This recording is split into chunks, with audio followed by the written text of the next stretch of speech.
Hey everyone, welcome back. So 2025, it's shaping up to be quite a big year if you're an ARPG fan. As you certainly know by now, Path of Exile 2 has been trucking along. Following its early access release in December, the game essentially consumed my life for about a month straight. I mean, I had a good time, don't get me wrong, but boy, was that an experience. It was like tripping into a black hole of mapping. Holy crap. Yeah, I mean, just like fantastic game already, and it's not even 50% complete in terms of all the additional content, classes, and systems in the works, and that are planned to release over the course of this next 12 months, which frankly just blows my mind. Like, the game has already managed to consume 300 plus hours of my time, and it's not even as good as it's going to be. Holy hell. So yeah, like, we got some big updates on the horizon for PoE 2 as they introduce the 6 additional classes, their corresponding weapon skill gems, many more support gems, 3 more campaign acts, and who knows how many more league mechanics in addition to the existing mapping system with its bossing, breaches, expedition, and delirium. Now, we already know they plan on running multiple leagues, otherwise referred to as seasons, throughout the course of early access. These will happen alongside any major content updates they release, and while we don't have the exact specifics as of yet, the current speculation is that the first league will include the addition of one or both the Druid and Huntress classes, as these are the two that we've been told are the furthest in development currently. Beyond that, we expect likely at least one additional mechanic to come in the first league, and maybe an expansion of the campaign, although frankly, I wouldn't be too surprised if they actually save the last 3 acts for the game's full 1.0 release, and then keep the early access updates to just class and mechanics additions, but we don't know really one way or the other. I'm sure we will be learning sometime soon in the coming months. But yeah, I mean, even if you just played Path of Exile 2, 2025 would be like a solid year straight of ARPG fun.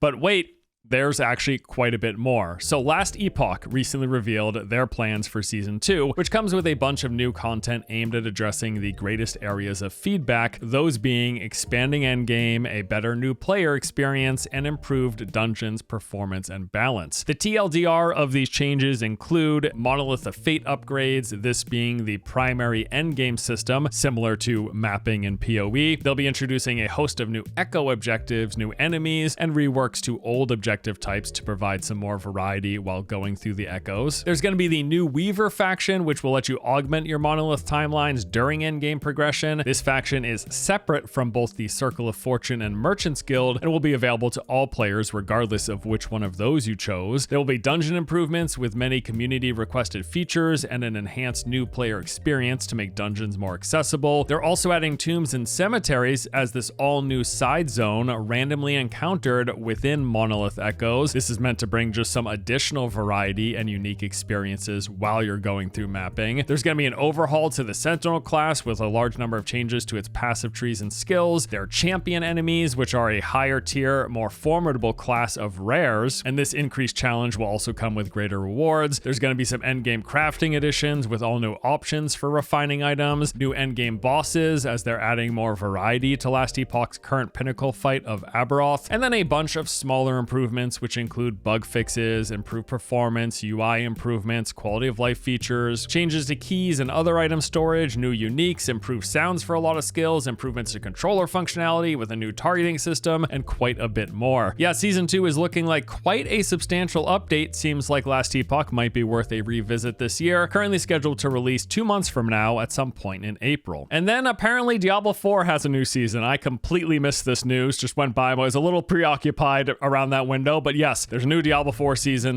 of Witchcraft currently underway, having begun on January 21st. With this, there's a new story questline, some seasonal witch-themed powers like summoning fire bats and poison frogs. They just gave everyone witch doctor abilities, apparently. There's an armory system, which this actually seems pretty cool. It gives you the ability to save and quickly swap between multiple builds, and then the typical assortment of new seasonal cosmetics, emotes, and all of that stuff, enticing you to try to buy the premium edition of the season pass and skip some levels if you don't have enough time to grind mind. Oh joy. I mean, look, to be frank here, Diablo 4 seasons have just really not been enticing enough to get me to revisit the game. I think since the game's release, I've come back for 1, if not 2 seasons in total. Although I did quite enjoy playing the first expansion, Vessel of Hatred. I liked its new class, getting to see that entirely new zone, and the new content, in particular that co-op group Citadel. I thought that was a lot of fun, at least for the first couple of times. But for me, the whole thing only ended up lasting like a little over a week's worth of playtime before I had my fill, which, you know, I was kind of hoping for a bit more out of, what was it, like a $50 paid expansion or somewhere in that ballpark. Now, beyond them continuing to get their quarterly seasonal updates, that's going to keep happening. We also expect an entirely new expansion this year, assuming that they deliver on what was their previously stated goal of releasing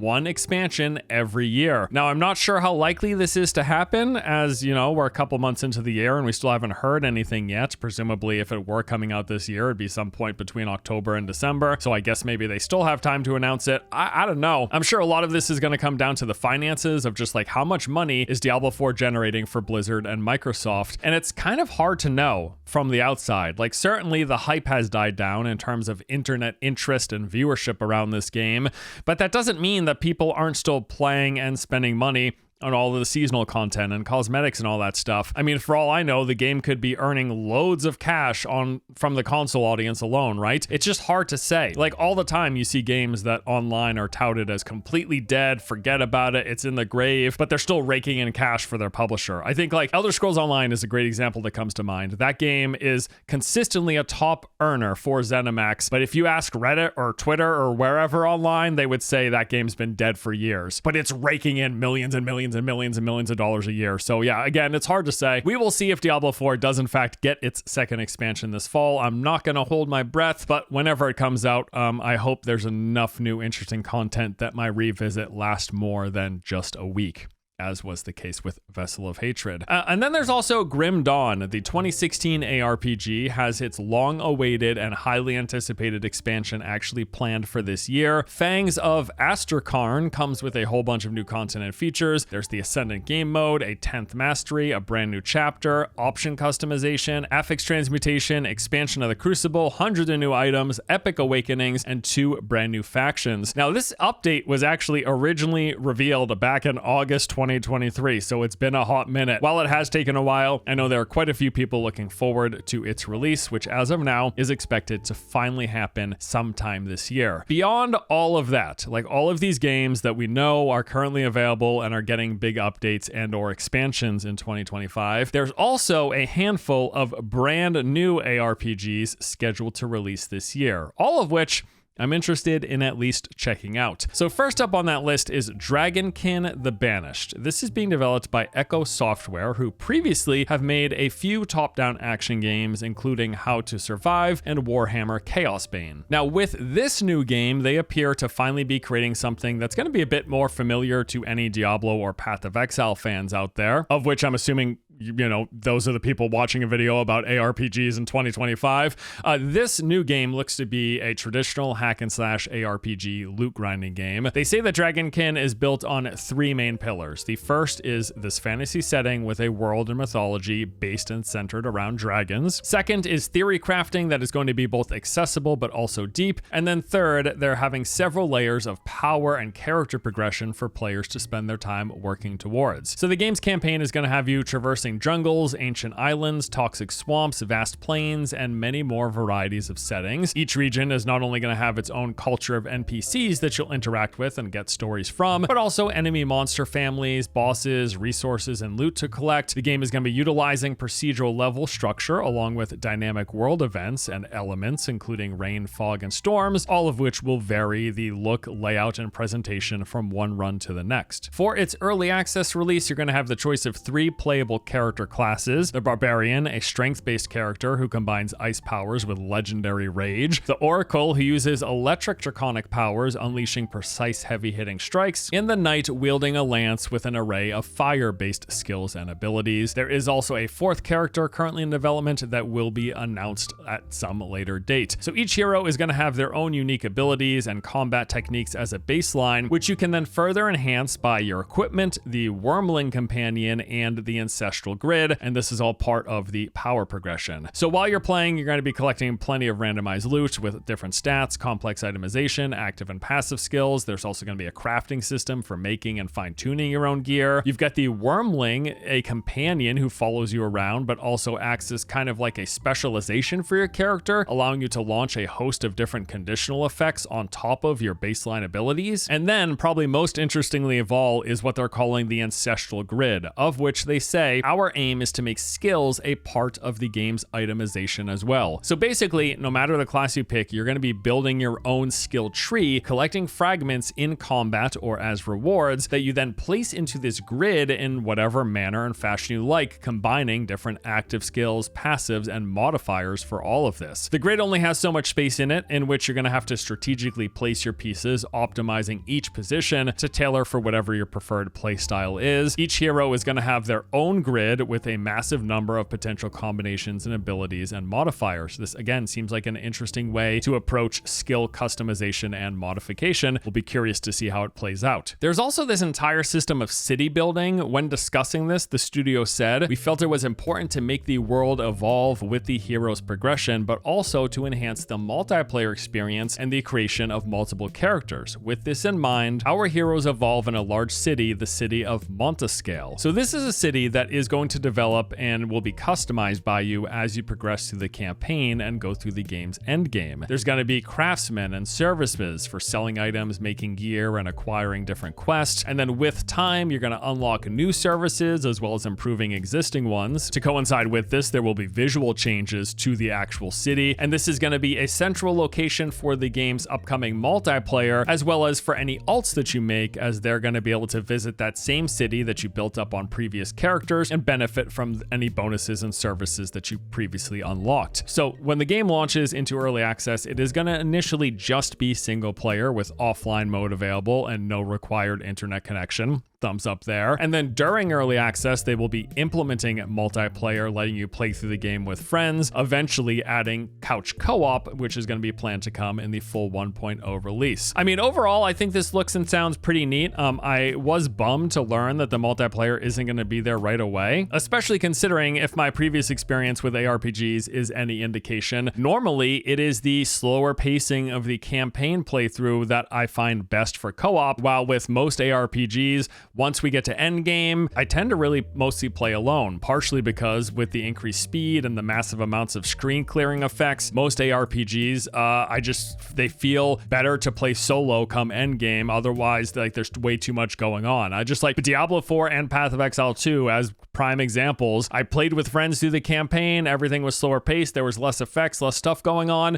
When we got to endgame, even just adding one other player, my eyes start bleeding. There's just too much happening on screen. Now, I don't know if that's going to be the case in this game, but point being, it would have been nice for multiplayer to be there for when we're experiencing the campaign, because I feel like that's when I'm most likely to be using it, but whatever, we'll see what happens. I digress. So Dragonkin is actually coming pretty soon, scheduled to release on March the 6th, coming first once more to early access via PC, and then they're going to have an Xbox and PS5 version planned for later on, presumably for the full 1.0 release. Another new ARPG launching this year is Titan Quest 2. This one, a long time coming. The original game released back in 2006, and while it never really broke into the mainstream, it did absolutely find a small but passionate following. Last time I checked, lifetime sales of the original Titan Quest broke just over 1 million, which certainly that's not bad, right? That's not bad for an ARPG that maybe a lot of you hadn't even heard of. I think probably one of the biggest standouts of this series is the setting. So rather than being in like the standard medieval inspired fantasy that most ARPGs take place in, Titan Quest takes place in a world inspired by the tales and mythology of classic ancient Greece, pitting you against its legendary monsters, gods, and fables. We'll set out on an adventure traveling through picturesque beaches, serene Greek temples, and the mysterious realms of the gods, while fighting an array of classic and invented creatures inspired from Greek mythology, including centaurs, satyrs, harpies, sirens, griffins, and more. Now, unlike a lot of ARPGs where you're blasting through the levels as quickly as possible, this game game is asking you to slow it down. The campaign and the world is really designed with exploration in mind. They're going to have you pay close attention to your surroundings because you've got things like bosses lurking off of beaten paths in hidden groves, or treasures tucked behind puzzles and secret levers, and many other mysteries for you to uncover that you're just not going to see if you're simply sprinting from point A to B. And going along with this is the fact that the world, rather than being procedural, is entirely handcrafted. Every level, enemy encounter, boss arena, and treasure was particularly placed by the developers. They're also leaning heavily into the use of vertical space, as you will be traversing up the sides of mountains, down into dark dungeons, and along the edges of ruins and other points of interest. This actually reminds me quite a lot of No Rest for the Wicked, which I quite enjoyed how they made use of verticality in that game. Hopefully they do it to a similar extent in Titan Quest 2. As for combat, beyond your basic attacks and whatever skills you have, they've got the additional defensive layers with dodging, parries, and counterattacks, and they're also promising deep customization and plenty of systems that ensure a lot of replayability. You'll get to form your own class by combining two masteries together, building around the strengths and weaknesses of each, and exploring different potential combinations of skill modifiers, attributes, and items to create your very own hybrid. And then while in combat, they say that enemies are going to be forming into factions, grouping and working together, combining their different skills and abilities in ways that keep you on your toes throughout each playthrough. And yeah, I mean, this all looks and sounds neat. The game definitely does appear to be a slower paced ARPG, from its combat to the focus on exploration and the handcrafted levels, but I really do like the look of this. I mean, sure, yeah, I will certainly admit that combat from what we've seen here does not look nearly as impactful as, for example, Path of Exile 2 or even Diablo 4, but everything else about it, from its fairly unique setting, for the genre at least, to its enemies and the fact that it is all handcrafted and exploration centric, I'm hopeful that this one clicks for me and I enjoy it. Titan Quest 2 is scheduled for an early access launch in early 2025. The last official messaging on this said that it will be coming out sometime this winter, which technically ends in late March, so we'll see if they meet that previously projected deadline. All right, next up, we have got Project Pantheon. This is set in a post-apocalyptic dark fantasy world that's said to be a mixture of extraction and hack and slash ARPG genres. So take the gameplay of, say, Path of Exile, place it into the extraction framework, and that is fundamentally what we're looking at here. Each run, you're going to be headed into a hidden fortress to venture through diverse maps, completing objectives, fighting enemy NPCs, other players, securing loot, and trying to escape alive. A couple of notes from the game Steam page. They say, explore challenging maps, tackle quests, and loot unique gear. Enjoy balanced PvP and PvE with fair rules and strong anti-cheat. You'll be able to upgrade your base, customizable loadouts, and gear up for battle in between runs, choosing from maps with unique objectives and treasures, but the stakes are high because death means losing everything. Only successful extractions secure rewards, which can then be traded with other players. Lastly, they say that they're committed to a community-driven development and will be actively listening to feedback, with closed alpha testers playing a crucial role in refining the game and shaping its future. Speaking of which, they recently held the first closed alpha test. This took place last weekend. While this has since passed, it's not available right now. They plan on running many other future testing periods through the coming months up until a planned early access release for some point later in the year. Now, I will say one massive asterisk that's slapped onto the end of my interest in Project Pantheon is the fact that this is the follow-up to Vulcan Lords of Mayhem. If you don't recall, this is an ARPG that came out a few years ago and didn't quite stick the landing. I mean, I had some fun with the game when it first launched in 2020. I recall enjoying the combat well enough and having a decent time playing through the campaign. All told, I got about 50 hours of playtime according to Steam here. But beyond that, I mean, yeah, the game kind of fell flat, bearing this out both in the lifetime and recent user ratings of roughly 50% or a mixed score. Now, just because their last game didn't pop off doesn't mean that this one can't potentially be good, but just be aware this is the same studio that made Vulcan. Nevertheless, hoping, fingers crossed, that Project Pantheon turns out well. Okay, so there you have it. ARPGs in 2025. To recap, we got PoE 2 trucking through early access, and we expect a new league sometime in the coming months, which will most likely include at least one new playable character class and likely some new seasonal mechanics. Last Epoch is getting its second season coming out in April with quite a few new changes and improvements. Definitely going to jump back into this one. Of course, Diablo 4 is expected to get multiple new seasons. I would assume at least 2 more throughout the year. And again, they originally stated wanting a full expansion release every year, so maybe that happens, who knows. Grim Dawn should be getting its long-awaited next major update, and then we've got those 3 entirely new ARPGs with Dragonkin, Titan Quest 2, and Project Pantheon. Hoping at least one of these ends up delivering. Definitely some potential there, and I'm looking forward to trying them out.